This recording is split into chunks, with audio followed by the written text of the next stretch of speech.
से एक चील उड़ती हुई है। चील जानते हैं, आकाश में उड़ती है। चील आसमान से उड़ती हुई आई और मैया सुमित्रा के हाथ का प्रसाद लेकर के उड़ गई। जब मैया सुमित्रा के हाथ का प्रसाद लेकर के उड़ गई तो अब प्रसाद तो बचा नहीं है, राजा दशरथ ने बांट दिया तीनों रानियों में।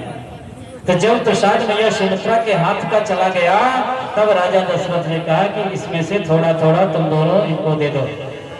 यही चीजें गोस्वामी जी ने लिखा है। मैया सुमित्रा के हाथ का प्रसाद लेकर के वो चील उड़ गई, लेकिन वो चील कोई साधारण चील नहीं थी, वो सुवर्चला नाम की अप्सरा थी। सुवर्चला नाम की अप्सरा थी। एक बार ब्रह्मा जी की सभा में नृत्य कर रही थी, नाच रही थी, की तरह उड़ने लगी। ब्रह्मा जी ने श्राप दे दिया, जाओ तुम चील बन जाओ। और जैसे श्राप दिया वैसे वो बेचारी घबरा गई, हाथ जोड़ करके ब्रह्मा जी से निवेदन कर रही है कि हे ब्रह्मदेव, मेरा उद्धार कैसे होगा? आपने तो मुझे चील बनने का श्राप दे दिया। ब्रह्मा जी ने कहा तेरा उद्धार तब होगा जब तो पुत्र कामेष्ट यज्ञ के दौरान उस खीर का प्रसाद को लेकर के अंजनेय पर्वत पर मैया अंजना तपस्या कर रही होगी, वहां पर उस प्रसाद को गिरा देना, तब तुम पुनः सुवर्चला नाम की अप्सरा में परिवर्तित हो जाओगे।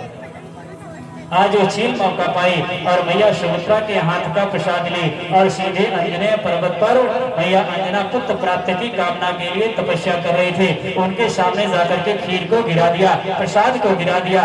मैया अंजना ने सोचा जंगल में प्रसाद कहाँ से आ गया? जंगल में मैं तपस्या कर रही हूँ, प्रसाद कहाँ से आ गया? मैया अंजना ने सोचा भगवान प्रसन्न होकर के मुझे प्रसाद भेज। श्री हनुमान जी महाराज की उत्पत्ति की, लेकिन जिस समय त्रेता युग में भगवान राम लक्ष्मण भरत शत्रुघ्न आ रहे हैं, उस त्रेता युग में श्री हनुमान जी महाराज की उत्पत्ति उसी खीर के प्रसाद से होती है जिस प्रसाद से राम लक्ष्मण भरत शत्रुघ्न उत्पन्न होते हैं, प्राकट। श्री हनुमान जी महाराज की उत्पत्ति और बाद में उन्हें सुवर्चला नाम की अप्सरा से श्री हनुमान जी महाराज का विवाह हुआ। लोग कहते हैं हनुमान जी महाराज विवाहित नहीं है, उनका विवाह नहीं हुआ।